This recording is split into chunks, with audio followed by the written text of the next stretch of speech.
Well, hello again. It's still me, if that's still you.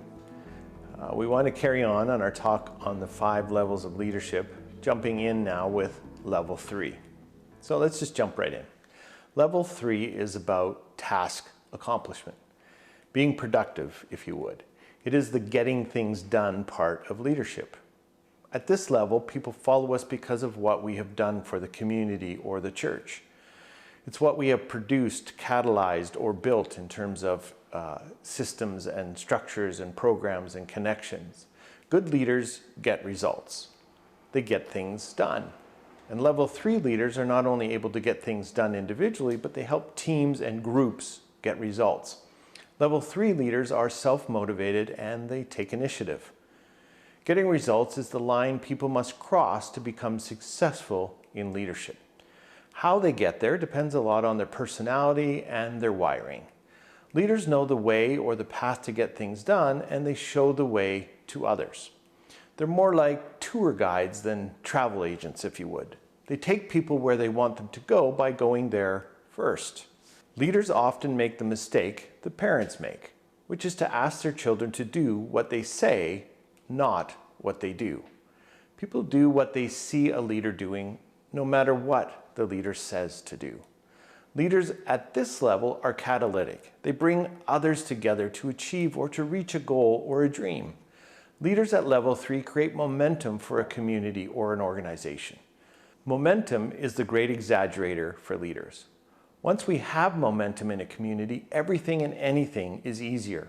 Without momentum, everything is harder to do than it actually is or should be. A level 3 leader spends less time on fixing problems and more time on creating momentum. At this level, it's important to know there are 3 ways momentum is impacted. The first way is by identifying momentum makers. They're the people that make things happen in a community or a church. Secondly, there are the momentum takers. They are people that go along or join in for the ride. And then there's the momentum breakers. They are the people that hinder momentum or hurt morale in a group or in a community or church. It's important for level 3 leaders to identify the momentum makers and give most of their time to these people in the community. It's also important to place those people strategically in the community to help give the biggest impact on their momentum. When we realize we need makers to connect to takers, then momentum can actually increase. Then it's our job to have the hard and the heart conversations with the momentum breakers. We need to be slow to diagnose them, however. Is it a lack of understanding? Is it a heart connection issue? Is there a need for an apology from us or extending forgiveness to them? We need to take time to remove any barriers where possible when we encounter momentum breakers. If we cannot unravel the ball to break the negativity in a momentum breaker, then we are left with few options other than to reduce their influence in the community. And how we do that is much important as that we do it. Learning to prioritize time, tasks, resources, and people is critical to getting things done for level 3 leaders. Working in our strengths where our efforts yield the highest returns and staying out of our weaknesses is one of the keys to personally getting things done or getting results. Sometimes our ambition is greater than our talent, and that can be one of the frustrating pieces of leadership. The Partro principle says that if we do the top 20% of our to-do list, it will yield 80% return on our efforts. Here are 3 great questions to help us determine the top 20%. What is required of me? In other words, what must I do?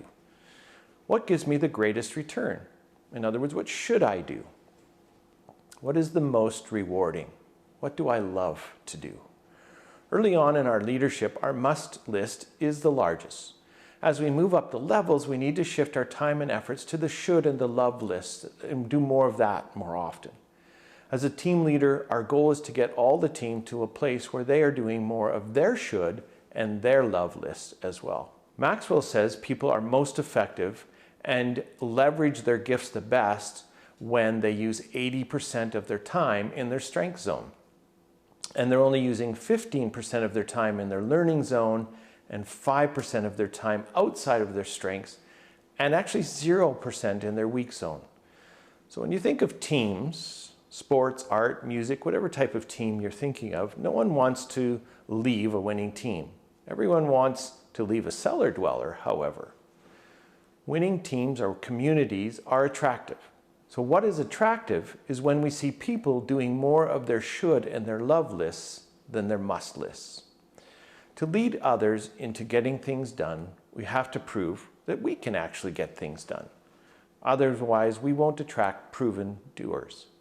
All great leaders are productive or get things done. However, it's possible to get things done and not be a leader. It's important to note that. Personal results do not always translate into making teams effective. Good leadership is never based on what people have done for themselves. It's what they've done with and for others. Many communities make the mistake of putting highly task-oriented people into positions of leadership only to watch them fail. Good leaders possess the desire to take others to new levels of getting things done, not just themselves. Many leaders at level 3 tire of leadership because of the weight of leadership. They feel it. It takes great commitment at this level. When we see thriving communities, we know that leaders have made great sacrifices for that to occur. You know you're a leader when your cry is, "Why must I always go first?" Because that's what leadership does. It goes first. It's not always easy or fun, but it's what defines a level 3 leader. Let's move on to level 4 leadership. Level 4 is referred to as people development. People follow us because of what we've done for them. Every move up the 5 levels of leadership requires a paradigm shift and a change in the way we actually lead. To meet the 2 upper levels of leaderships, level 4 and 5, which is kind of what creates elite organizations or a community of communities where there's many leaders in it, leaders must transition from getting things done to being developers of people, because people are the most appreciable asset. Good leaders on level 4 invest their time, their energy, their money, and thinking into growing others as leaders as well.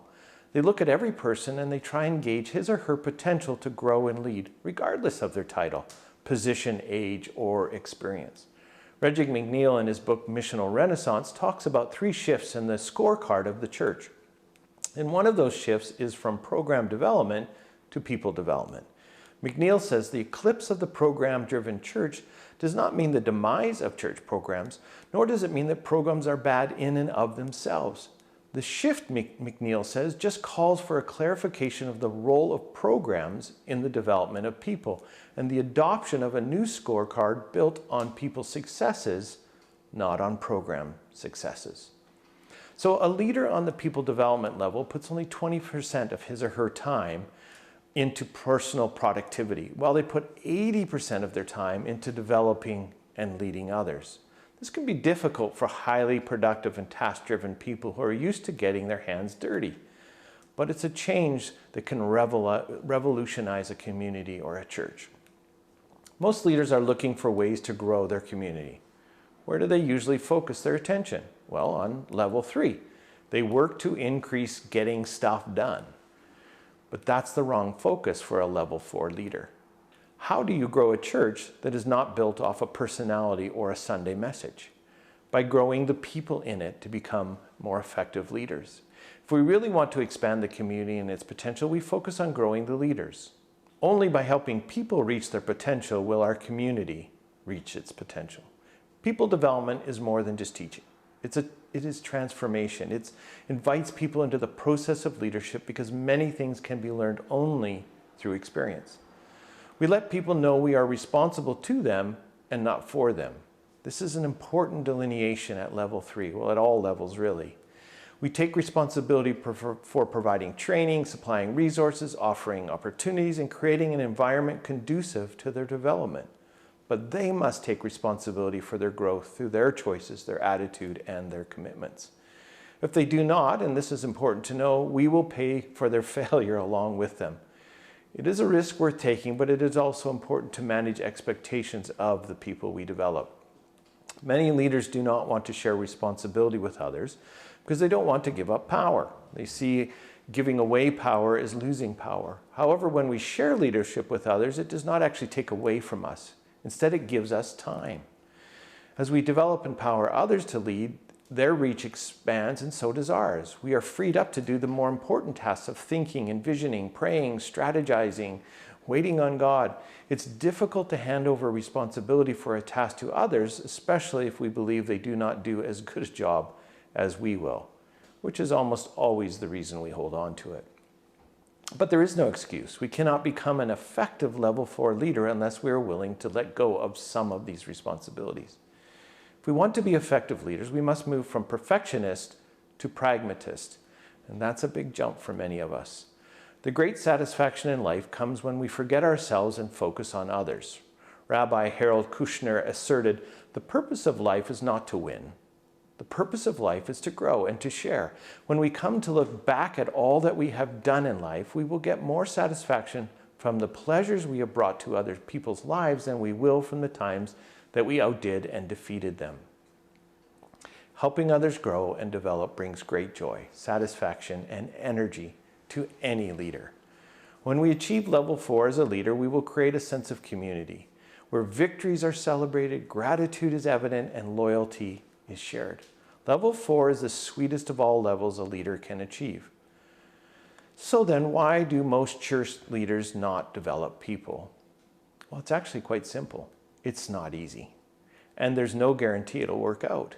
Every leader has a horror story of investment in others that turned badly. I have my share as well. I have seen monsters emerge, people take advantage of my belief in them, betrayal, you name it. And so we pour ourselves into someone and nothing happens, or they become a star and leave our community for another. It can be very disappointing. It can be very disheartening. If we think about it, we only have one great choice as a leader if we want to lead to the full extent of our potential. And that is, we have to invest in people. Just go in knowing the cost. People development requires a very high maturity level and a very high skill level. There's some primary causes of breakdowns on level 4. Insecurity can make leaders feel threatened by doing people development. Insecure leaders actually sabotage themselves and others because they worry about their position and their standing. They fear someone will take their place, and so they have a hard time investing in other people. Leaders that do not deal with their insecurities and overcome them rarely reach level 4. There are 3 areas insecure leaders can do some work on to help themselves grow. The first area is their ego. The goal of leadership is not to make others think more highly of them, it's to get people to think more highly of themselves. Leaders do not have to have all the answers or make every decision. So here are some questions to ask yourself to see if your ego might be getting in the way. Do your team members share their thoughts and ideas freely? Are the best ideas coming from others or only from you? If we often contribute ideas, does the discussion quickly move from our idea to the best idea in the room? And are we happy about that? When your team succeeds, do the other team members get most of the credit? Or does it all focus on you? Is there a shared sense of pride in the work that's being done? When things go wrong, do you personally accept the greatest share of the blame? If we can honestly say yes to these questions, ego may not be a problem for us. If you answered no to many of them, beware. You may need to deal with your ego. The second area is control. Insecure leaders tend to micromanage their people, believing they can make them better by helping them not make mistakes. However, progress comes only from taking risks and only mistakes. Good leaders forge ahead, they break ground, and they too make mistakes. Mistakes are often not preventable, so adopting an attitude of learning from them is our best hope. That is the only way we can profit from mistakes. Helping people make the most of their fumbles, their flops, and their failures is the best way to go.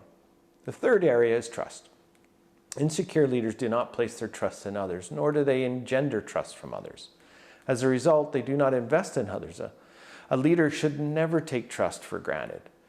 Only when we lose it do we really understand its value.